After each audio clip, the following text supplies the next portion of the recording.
Hello students, today we'll discuss the topic exchange of gases. Exchange of gases occurs at two places in our body. First, it occurs between alveoli and blood vessel, and second between blood vessels and tissues.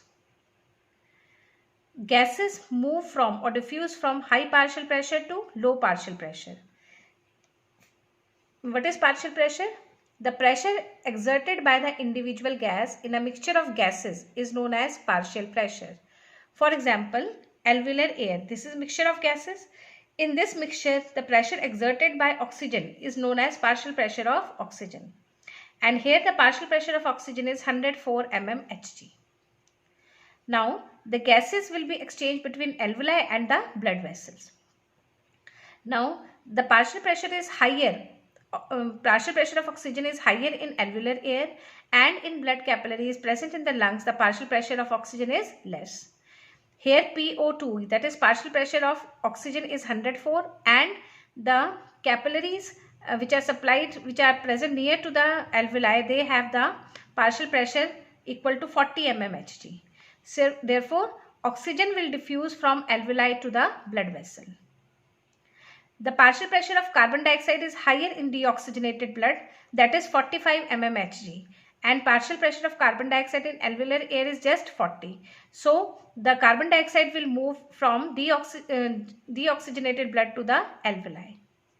Then the blood becomes oxygenated, means it has high concentration of oxygen and less concentration of carbon dioxide.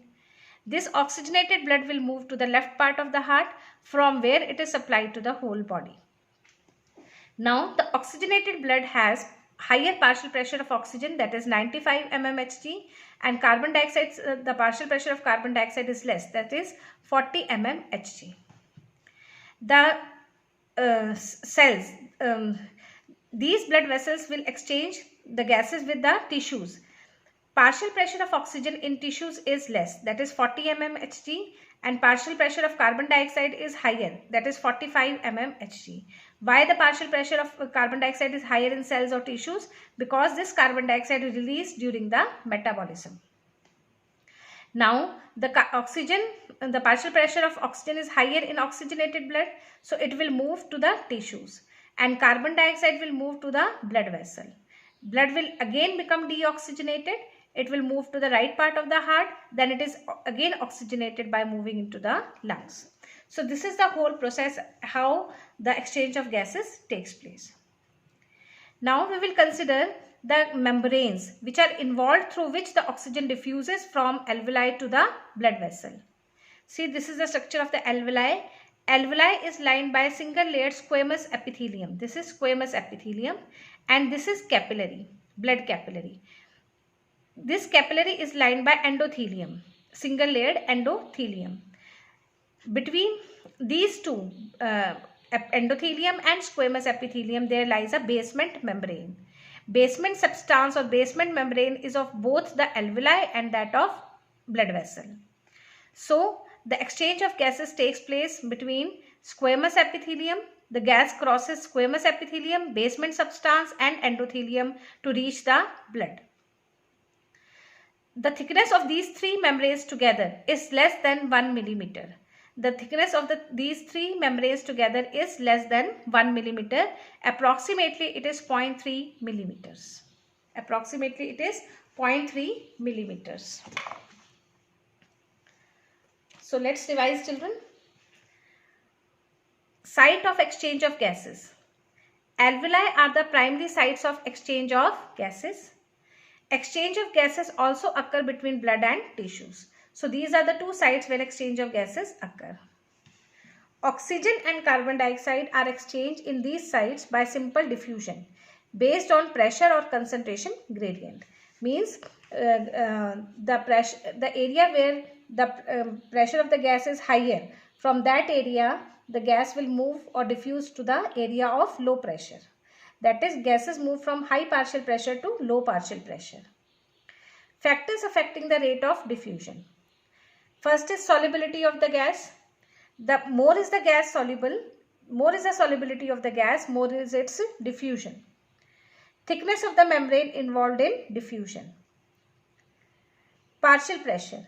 Pressure contributed by an individual gas in a mixture of gases is called its partial pressure. It is represented by PO2, partial pressure of oxygen. This is the table which is also drawn in your NCERT, which represents the partial pressure at different sites of oxygen and carbon dioxide. So for oxygen, atmospheric pressure is 159. In alveoli, the partial pressure of oxygen is 104. In deoxygenated blood, it is 40. Oxygenated blood, it is 95. And tissue, it is again 40.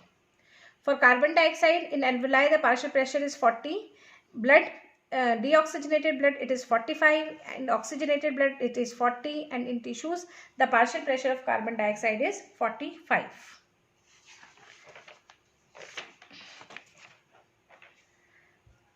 The solubility of carbon dioxide is more in water as compared to oxygen. So carbon dioxide is more soluble carbon dioxide has more solubility than oxygen. As the solubility of carbon dioxide is 20 to 25 times higher than that of oxygen, the amount of CO2 that can diffuse through the diffusion membrane per unit difference in partial pressure is much higher compared to that of oxygen.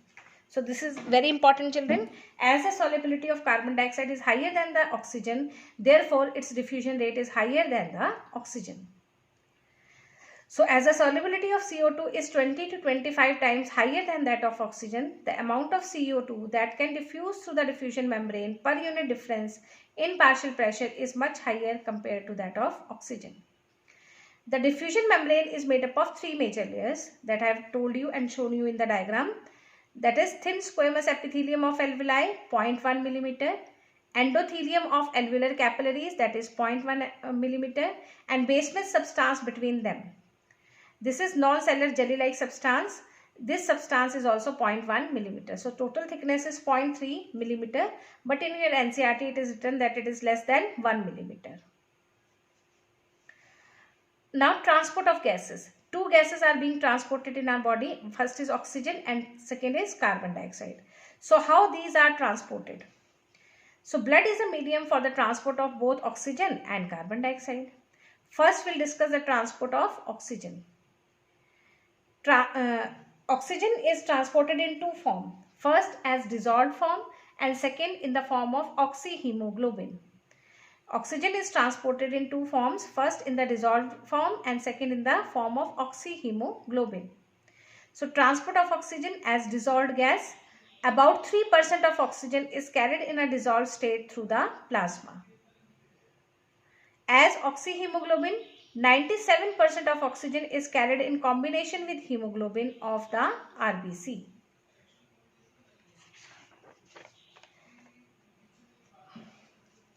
See, hemoglobin plus oxygen in lungs, it forms oxyhemoglobin. Hemoglobin is a red colored iron containing pigment present in RBC. Hemoglobin, as I have earlier told you, it is made up of two parts, protein part and non-protein part. Protein part contains globin and non-protein part is heme. This heme has 4 atoms of iron and this heme contains 4 atoms of iron, each capable of combining with a molecule of oxygen. So one atom of iron can combine with one molecule of oxygen. Therefore, one hemoglobin can carry 4 molecules of oxygen. 4 molecules of oxygen bind one molecule of hemoglobin. A normal person has 15 gram of hemoglobin per 100 ml of blood. 1 gram of hemoglobin binds to 1.34 ml of oxygen. See, every 100 ml of blood carries 19 to 20 ml of oxygen. Children, listen carefully. Every 100 ml of blood carries 19 to 20 ml of oxygen, out of which it can deliver 5 ml of oxygen to the tissues. So every 100 ml of blood can deliver around 5 ml of oxygen to the tissues under normal conditions, normal physiological conditions. So oxygen is transported in two forms, that is in dissolved form and in form of oxyhemoglobin. And each 100 ml of blood can deliver 5 ml of oxygen to the tissues. Now binding of oxygen with hemoglobin is related to.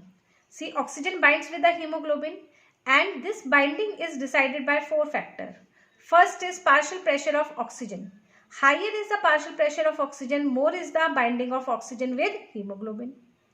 Next is partial pressure of carbon dioxide. If partial pressure of carbon dioxide is less, then the binding of oxygen will be more.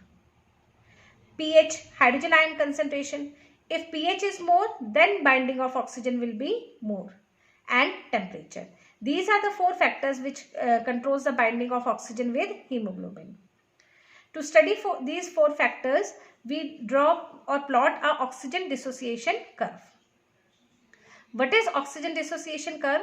It is a sigmoid curve obtained when percentage saturation of hemoglobin with oxygen is plotted against the partial pressure of oxygen. It is a sigmoid curve obtained when percentage saturation of hemoglobin with oxygen is plotted against the partial pressure of oxygen. This curve is highly useful in studying the effect of factors like partial pressure of carbon dioxide, hydrogen ion concentration, and etc. on binding of oxygen with hemoglobin. So children,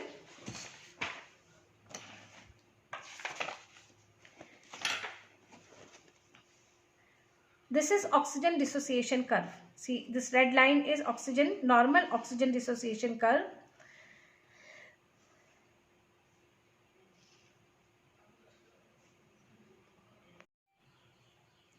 So this is oxygen dissociation curve. This is the normal oxygen dissociation curve. Lower part of the curve indicates the dissociation of oxygen from hemoglobin and upper part of the curve shows association of oxygen with the hemoglobin. Now what happens? The partial pressure at which the hemoglobin gets 50% saturated with oxygen is known as P50. It is round about 25 mmHg. The partial pressure at which the 50% of hemoglobin gets saturated with oxygen is known as P50. Formation of oxyhemoglobin is favored by 4 factors. Formation of oxyhemoglobin is favored by 4 factors. First is high partial pressure of oxygen. Second is low partial pressure of carbon dioxide. Third is high pH. And fourth is low temperature. These 4 factors affect the binding of oxygen or promote the binding of oxygen with hemoglobin. And the curve will shift towards the right. Left. The curve will shift towards the left. So when the curve shifts towards the left, it indicates the binding of oxygen with hemoglobin. It occurs in alveoli.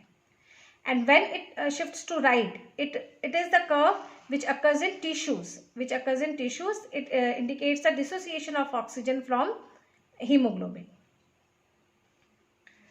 So children,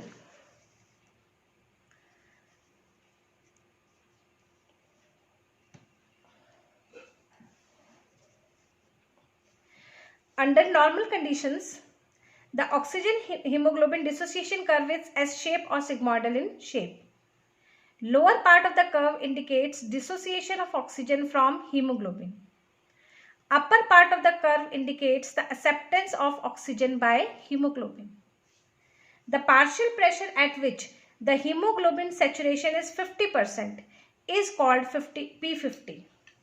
The partial pressure at which the hemoglobin saturation is 50% is called P50. When the partial pressure of oxygen is 25 mmHg, the hemoglobin gets saturated to about 50%. In alveoli, where there is high partial pressure of oxygen, low pCa2, less hydrogen ion concentration, that is high pH, and low temperature, the factors are all favorable for the formation of oxyhemoglobin. In tissues, there is low partial pressure of oxygen, high partial pressure of carbon dioxide, high hydrogen ion concentration and high temperature, which favors dissociation of oxygen from the hemoglobin. Therefore, oxygen gets bound to hemoglobin in the lung surface and gets dissociated at the tissues. Now, factors affecting oxygen hemoglobin dissociation curve. When it shifts to right, curve is shifted to right in tissues. So, shift to right indicates dissociation of oxygen from hemoglobin. It is shifted to right under following conditions: when there is decrease in partial pressure of oxygen and increase in partial pressure of carbon dioxide. Increase in partial pressure of carbon dioxide is known as Bohr's effect. When the curve shifts to right, it is also known as Bohr's effect. An increase in CO2 in the blood causes oxygen to be displaced from the hemoglobin. This is called Bohr effect. This is an important factor increasing oxygen transport. The presence of CO2 decreases the affinity of hemoglobin for oxygen and increases the release of oxygen to the tissues. pH of the blood falls as its CO2 content increases, so that when partial pressure of CO2 rises, the curve shifts to the right and the P50 rises, and partial pressure of oxygen at which 50% of hemoglobin gets saturated rises. Third, increase in hydrogen ion concentration, that is decrease in pH. CO2 is increasing, therefore there is decrease in pH. Increased body temperature because heat is released during metabolism. So these are the main four factors which shifts the curve towards the right. Excess of 2,3-diphosphoglycerate, that is DPG, a byproduct of glycolysis also present in RBC, also shifts the curve towards the right hand side. Now shift to left. This shift to left indicates acceptance or association of oxygen by hemoglobin. It occurs in alveoli. Shift to left occurs when? In the fetal blood, because fetal hemoglobin, that is alpha 2 gamma 2. Our adult hemoglobin is alpha 2 beta 2, but in fetus the hemoglobin has composition alpha 2 and gamma 2. This alpha 2 gamma 2 has more affinity as compared to alpha 2 beta 2 with oxygen. In the fetal blood, because fetal hemoglobin has more affinity for oxygen than the adult hemoglobin. The curve will shift to left in low temperature and high pH. Next is transport of carbon dioxide. So we have discussed transport of oxygen. I have told you children that oxygen is transported in two ways. First in dissolved form 3% and rest 97% in the form of oxyhemoglobin. Now transport of CO2. CO2 is transported in three forms. First in dissolved form, second in the form of bicarbonate ion, and third in the form of oxyhemoglobin. Solubility of CO2 is higher than the oxygen. Therefore 7% of carbon dioxide is transported in dissolved form. So first is in dissolved form. Because of its high solubility, about 7% carbon dioxide get dissolved in the blood plasma and is carried in soluble form into the lungs. So 7% carbon dioxide is transported in dissolved form. Next is in the form of bicarbonate ion or transport of CO2 as bicarbonate ion. 70% of CO2 is transported as bicarbonate ion. RBCs contain a very high concentration of enzyme carbonic anhydrase, which we have discussed in enzymes also. This carbonic anhydrase requires zinc as a cofactor. Carbonic anhydrase and minute quantity of this enzyme is present in the plasma too. So in RBC, carbon dioxide combines with water to form carbonic acid, and this carbonic acid dissociates to form carbonate ion and hydrogen ion. This carbonate ion formed in RBC moves out from the RBC. To balance this negative charge which is moving out, chloride ion is moved inside the RBC. This movement of chloride ion is known as chloride shift or Hamburger's phenomena. Hydrogen ions released during the reaction binds to hemoglobin, triggering the Bohr effect.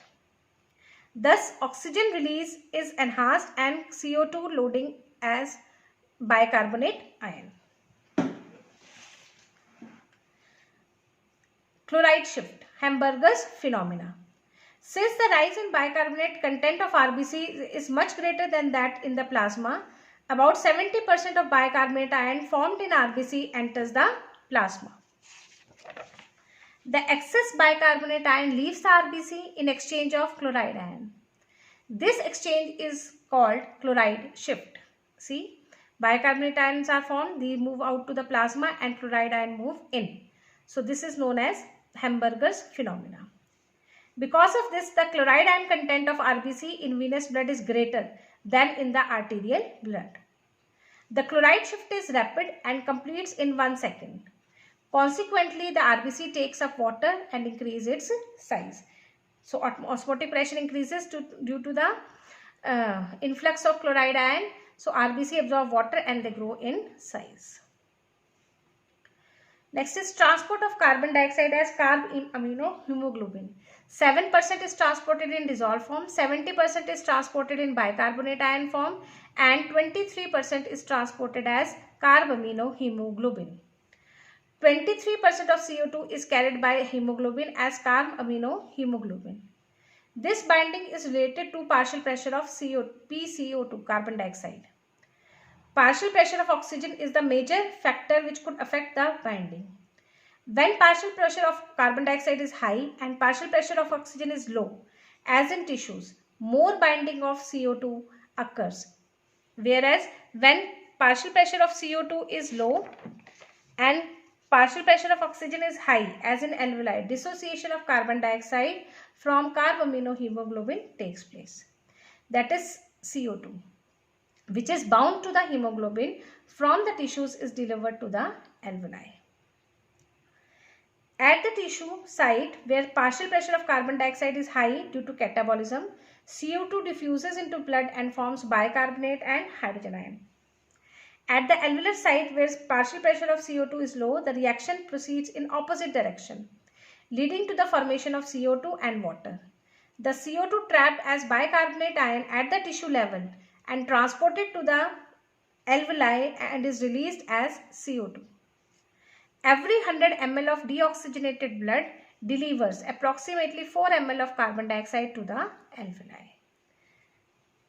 So with this we finish with the transport of oxygen and carbon dioxide, children. Thank you.